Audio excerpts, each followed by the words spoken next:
Paris-New York, même avion, même jour, même siège.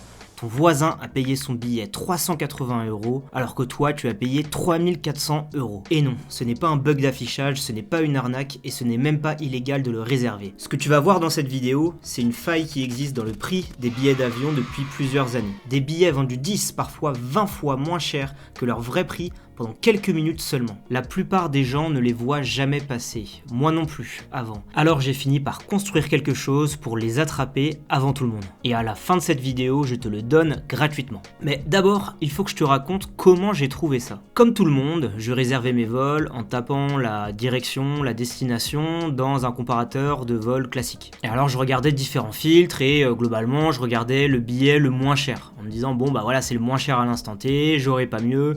Il vaut mieux que je le réserve vite avant que le prix augmente. Sauf qu'un jour, je suis tombé sur une capture d'écran, un billet aller-retour vers l'Asie en classe affaires, moins cher que le billet économique. Alors je me suis dit, c'est un fake, c'est retouché, ça n'arrive jamais, ça sert à rien d'y passer plus de temps que ça. Sauf que ce dont je te parle là, ce n'est pas un fake, ça porte même un nom, on appelle ça un error fare. Globalement, une erreur de prix sur le billet d'avion. Une fois que tu sais que ça existe, tu réserves plus tes billets de vol comme avant. Alors, petite précision avant de continuer la vidéo, je pense que tout le monde se pose la question, oui c'est légal, oui on peut légalement réserver ces erreurs de prix. Le vrai sujet c'est qu'est-ce qui se passe après. Et là il y a un piège que 90% des gens ignorent, j'y reviens un peu plus tard dans la vidéo. Mais alors, d'où ça vient ? Comment une compagnie aérienne qui pèse des milliards peut vendre un vol aller-retour vers New York à 380 €?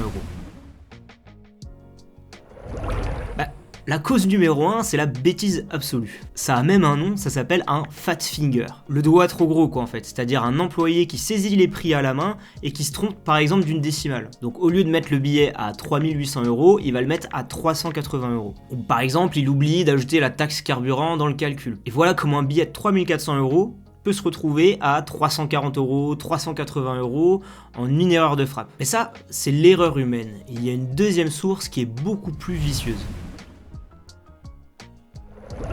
En fait, quand on voyage dans différents pays du monde, les prix des vols internationaux passent dans différentes conversions de devises. Ça, c'est en permanence. Et parfois, la conversion, elle va complètement dérailler. Là, je vais te montrer un vrai exemple. Un vol de la compagnie United, qui était affiché à 4000 $, s'est retrouvé vendu à 79 $. Mais alors pourquoi ?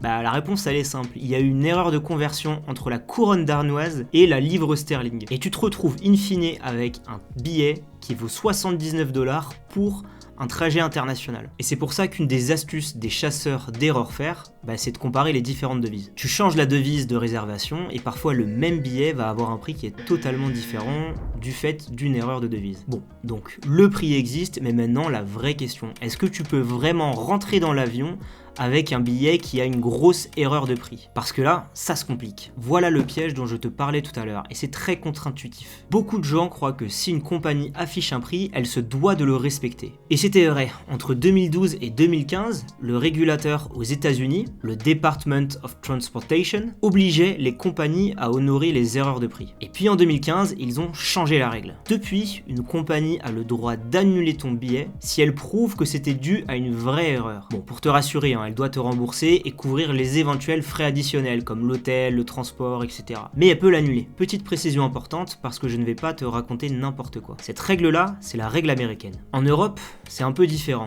Et une entreprise peut elle aussi annuler un billet à prix manifestement dû à une erreur. Donc dans tous les cas, la bonne mentalité c'est prudence. On ne compte jamais sur un billet tant qu'il n'est pas validé. Donc théoriquement, tu peux te faire annuler ton super plan. Sauf que la pratique, elle montre une histoire différente. Dans les faits, une compagnie qui annule des centaines, voire des milliers de billets, ça crée un bad buzz énorme. Alors du coup, elles évitent. Un des plus gros groupes de chasseurs de billets à prix erroné, qui s'appelle le Jack's Flight Club, estime qu'environ 70% des billets qui ont été récupérés par leurs membres ont été honorés. 7 sur 10, la compagnie serre les dents et t'emmène. Et parfois même, elles vont faire mieux que de serrer les dents. Le 1er janvier 2019, dans la compagnie Cathay Pacific, qui est une compagnie qui vient de Hong Kong, il y a eu une erreur de saisie qui a fait partir des billets en classe affaires et en première. Du Vietnam vers l'Amérique du Nord pour environ 675 $.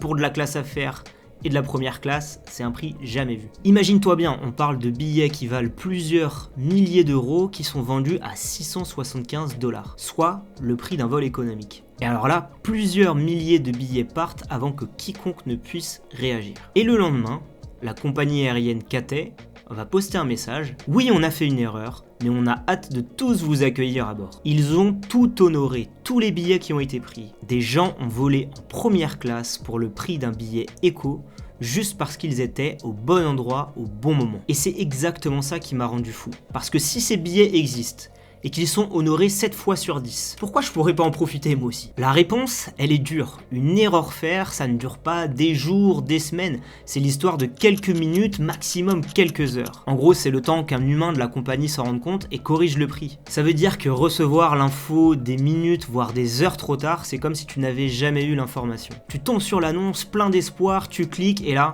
trop tard. Le prix a déjà été corrigé. Alors oui, il existe plein de services qui traquent ça pour toi. On a parlé tout à l'heure des clubs de chasseurs d'erreurs de prix, des sites comme Secret Flying, etc. Il en existe plein. Sauf que le modèle est limite. En version gratuite, tu reçois environ une alerte par semaine. Donc si c'est pas le bon moment, c'est mort. Et en version payante, ça va être un peu plus d'alerte, mais tu es toujours limité par le fait d'être au bon endroit au bon moment. Et surtout, ces alertes, elles sont la plupart du temps génériques. Elles ne parlent pas exactement de ton aéroport de départ, de ton aéroport d'arrivée, donc ça correspond pas forcément à ce que tu recherches. En clair, tu vas payer pour recevoir une info en retard qui ne t'est pas forcément destinée. Et c'est là très concrètement que je me suis dit, ce système-là, je peux le faire moi-même en mieux, sans savoir coder grâce à l'intelligence artificielle. Voilà. Je suis pas développeur, je te le dis très franchement. Mais aujourd'hui, c'est plus vraiment le sujet. J'ai expliqué à une IA exactement ce que je voulais. Un radar qui surveille les prix en continu. Qui connaît mes aéroports de départ, mais pas seulement. Aussi les aéroports en Europe, pas très loin de chez moi, si jamais il y a des grosses erreurs de prix flagrantes, notamment dues au taux de conversion. Et qui me prévient à la minute où un prix décroche. Et en construisant ça, j'ai appris un truc que je ne soupçonnais pas. Le même vol peut afficher un prix différent selon le pays depuis lequel tu le réserves. À cause de la devise, des taxes locales, des promos régionales, etc. Mais attention, le mythe du les cookies font monter les prix, quand tu regardes trop souvent, etc. c'est très largement faux. Ce qui fait bouger les prix, c'est la demande et la devise, pas ton historique de navigation. Alors si tu veux vraiment faire une bonne affaire, je te conseille de ne pas passer trop de temps à naviguer en navigation privée, mais plutôt de bien écouter cette vidéo. Alors revenons-en à la construction de mon outil. Le plus dingue, c'est le temps que ça m'a pris. Et là, je te parle pas de mois entiers à coder la solution, je te parle de quelques heures maximum. L'IA a fait l'essentiel du code. Ce dont j'ai toujours été incapable de faire, l'IA l'a fait en quelques minutes en discutant. Alors voilà à quoi ça ressemble. Moi concrètement, je reçois les alertes dans ma discussion Telegram. Le radar tourne 24 heures sur 24. Et dès qu'un prix décroche quelque part en Europe, l'alerte tombe. Et cette fois, je suis prévenu au bon moment sur mes trajets à moi.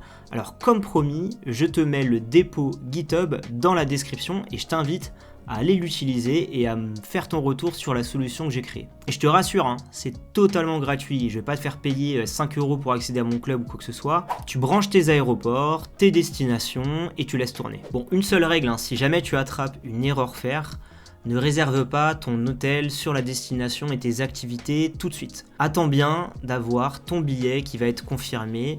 Rappelle-toi, 7 fois sur 10, c'est confirmé, mais il y a quand même 3 fois sur 10 où ça peut être annulé, donc fais quand même attention à ça. Billet d'avion d'abord, reste du voyage ensuite. Si cette vidéo t'a plu, je te propose de le dire dans les commentaires, et à la prochaine vidéo, je pourrai montrer étape par étape comment j'ai construit la solution, et vous montrer aussi comment l'installer si vous galérez un petit peu à l'installer depuis GitHub. Alors en attendant, abonne-toi pour ne pas manquer la partie 2, à très vite.